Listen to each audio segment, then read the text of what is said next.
তো শরীফ আর শরীফার ফাঁকে আরো যে কত কিছু চলে যাচ্ছে আপনি জানেন না। তিনটা গল্প বলবো, অন্তরা এবং ফাহিম। অন্তরা এক ক্লাসের ফার্স্ট গার্ল, আর ফাহিম হচ্ছে আরেক স্কুলের, দুইজনই ক্লাস 7-এ পড়ে, আরেকজন হচ্ছে ফার্স্ট বয়। এই দুইজনের মধ্যে খুব রাস্তাঘাটে চলতে চলতে মোহাব্বত হয়ে গেছে। তার দুইজনের গল্প বুঝবো, অন্তরঙ্গ বন্ধু দুইজন। এটা জানার পরে অন্তরার পরিবার বলছে, খবরদার এইরকম করে তুমি মিশতে পারো না, কারণ তুমি ক্লাস 7-এ উঠছো, মানে তোমার বয়স কেবল 11 কি 12, এই সময় এটা কি তোমার? এটা বলে শাসন করার কারণে অন্তরার বুকটা ফেটে যায়। পরিবার তার সাথে এরকম করতেছে, ওদিকে ফাহিমকেও বকছে, বকে বলছে তুমি এরকম করতে পারো না। এটাতে ফাহিম এত ব্যথা পাইছে যে সে আস্তে করে বিড়ি, সিগারেট, গাঁজা এইগুলার দিকে চলে যেয়ে বকে গেল। আর ইনাকে বলছে যে তোমাকে কিন্তু এরকম বেশি করলে তোমাকে বিয়ে দিয়ে দিব। এটার দ্বারা খোঁচা দিয়ে দিল যে বাল্য বিবাহ দেওয়ার ক্ষেত্রে, এরকম কাজ করার থেকে বারণ করার ক্ষেত্রে পরিবার একটুখানি তার জন্য টাইট দেওয়ার কারণে তার জীবনটা নষ্ট হয়ে গেল, আর এদিকে ছেলেটার জীবনটাও নষ্ট হয়ে গেল। এত সুন্দর একটা বন্ধুত্ব নষ্ট করে দেওয়ার কারণে ছেলেটা গাঁজা, সিগারেট এই দিকে চলে গেল। বলতে চাই 11 বছর 12 বছরের একটা ছেলেকে পরিবার শাসন করতে পারবে না, এটা প্রকারান্তরে শিখাচ্ছে যে ওরা যা করুক ওইটাই করতে দিতে হবে, নচেত কিন্তু ছেলে নষ্ট হয়ে যাবে। ছেলে যে এই কারণে নষ্ট হতে পারে চারিত্রিক ভাবে, এটা হেডেক নয়, বরং এই বন্ধুত্ব 11 বছরের বয়স কেবল, এইটা নষ্ট হলে ছেলে নাকি নষ্ট হয়ে যাবে, এটা আপনার আমার বইয়ের মধ্যে শেখানো হচ্ছে। এর দ্বারা মূল উদ্দেশ্য কি? মূল উদ্দেশ্য পরিবারের শাসন তুলে দিয়ে ওই সন্তানগুলোকে উচ্ছৃঙ্খল বানানো, ঠিক কিনা?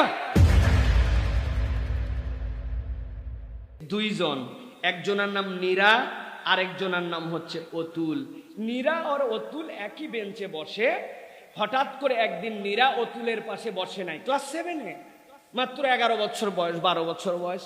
নীরা না বসার কারণে অতুলের ব্যাপক মন খারাপ, এত মন খারাপ যে কি ব্যাপার, আজকে আমার পাশে বসলো না কেন। কিন্তু নীরা এটা জানেই না।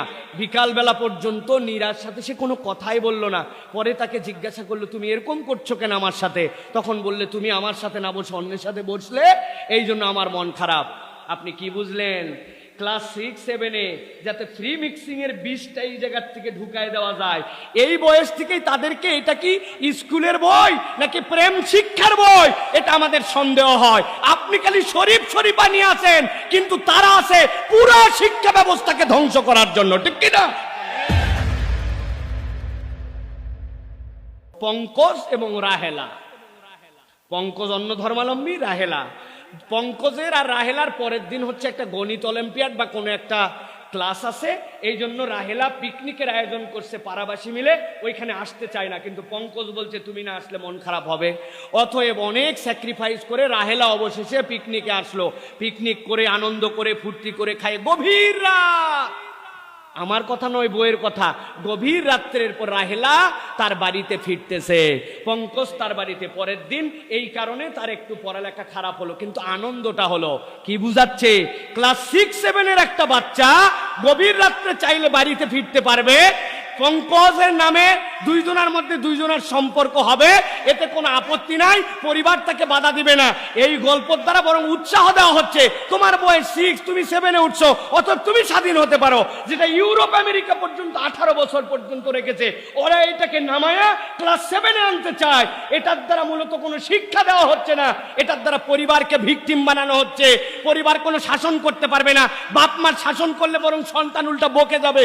এইরকম শিক্ষা দিয়ে আপনার আমার সন্তানদেরকে এখন থেকেই নৈতিকতা বিচ্যুত করা হচ্ছে। আপনার আমার হেডেক নাই। বই দেখাবো, একে ঢাকায় রাখলাম, নিচেও ঢাকায় রাখলাম, দেখতে পাচ্ছেন? হারমোনিয়াম, এটা নিয়ে একজন শিখতেছে, উপরে একজন ড্যান্স করতেছে। এবার একটু পড়েন, শিল্প ও সংস্কৃতি, দাখিল 6ষ্ঠ শ্রেণী, জাতীয় শিক্ষাক্রম ও পাঠ্যপুস্তক বোর্ড। এটি হচ্ছে মাদ্রাসার বই, 135 বছরের মাদ্রাসা। আমরা শিল্প সংস্কৃতি কে চর্চা করবে করবে না এটা তাদের ব্যাপার, কিন্তু যারা ইসলাম ফলো করে, আমরা জানি লাগওয়াল হাদিস হিসাবে গান বাদ্য আমাদের শরীয়তে সম্বোধন করে নাই। তুমি স্কুলে শেখাও, এটা যেহেতু আমরা বলতে পারি না এটা শরিয়া ভিত্তিক সমাজ, কিন্তু আপনি মাদ্রাসার বইয়ে এই দৃশ্য দিয়া আপনি কি শিখাতে চান, কি প্রমোট করতে চান? আপনি তো টের পান নাই, যারা করার তারা উদ্দেশ্য সাধন করে ফেলতেছে।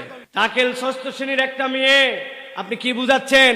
তার কোনো হিজাব নাই, তার কোনো পর্দা পুশিদার বয়স হয় নাই এখনো, তার কোনো কিচ্ছু নাই, সে যেমন ইচ্ছা তেমন করে আসবে স্কুলে, আপনার কোনো আপত্তি করতে পারবেন না। আপনাকে এই ট্রান্সজেন্ডার যেটা বলতেছে এটাকে হিজরা দিয়ে গিলাচ্ছে। কি জন্য? তাদের টার্গেট হচ্ছে সেক্স আর জেন্ডার, এই দুটাকে তারা আলাদা করে ফেলবে। প্রকৃতিকে তারা জেন্ডারের রূপে নিয়ে গেছে। বুঝেন নাই আপনারা? একটা লোকের সুইসাইডাল টেন্ডেন্সি আছে, খালি আত্মহত্যা করতে চায়। এরকম গ্রামে কিছু মহিলা আছে না? একবার বিষ খাইছে, একবার ঝাঁপ দিছে, একবার আগুনে ধরতে চাইছে। এখন আপনি কি এটাকে আলাদা জেন্ডার বানাই ফেলবেন, না এটাকে রোগ ধরবেন? এটা তো একটা অসুস্থতা তার জন্য। প্রিয় ভাইরা, একজন লোক কথায় কথায় রাগ করে, রাগ করলেই খালি বটি নিয়ে দৌড় মারে।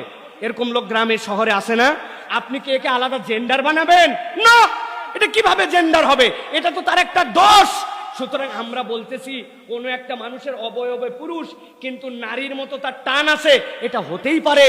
ওই ব্যক্তির এটা রোগ, এটাকে আপনার চিকিৎসা করতে হবে, আল্লাহর জন্য তাকে সবর করতে হবে, সামাজিকভাবে সকলে তাকে সাপোর্ট দিবে। কিন্তু ওদের টার্গেট এইটাকে তারা ইন্টারসেক্সের মধ্যে দেখাবে, দেখায় মূলত সমকামিতা প্রমোট করবে। কেননা একটা মানুষ ছোট থেকে ছেলে, ছোট থেকে মেয়ে হয়েছে, আর তারা বলবে না না না, জন্ম হয়েছে স্বাভাবিক মানব শিশু হিসাবে, বড় হওয়ার পরে সে ডিক্লেয়ার করবে সে পুরুষ না নারী। সুবিধা কি? সুবিধা হচ্ছে এরপরে সে চাইলে ছেলে ছেলেকে বিয়ে করতে পারে, মেয়ে মেয়েকে বিয়ে করতে পারে। শরীফ শরীফার গল্পে ডাইরেক্ট এটা বলা নাই, কিন্তু আমরা আঙ্গুল চুষি না, আমরা বুঝি যে আপনারা আসলে কি বুঝাতে চান, ঠিক কিনা? মাত্র 5 দিনের মধ্যে এই সমস্যার সমাধান দেওয়া সম্ভব। বলবেন কিভাবে? আপনি টেস্ট করেন যে এই যে হিজরা যারা ইন্টারসেক্স, ওদের শারীরিক পরীক্ষা হবে।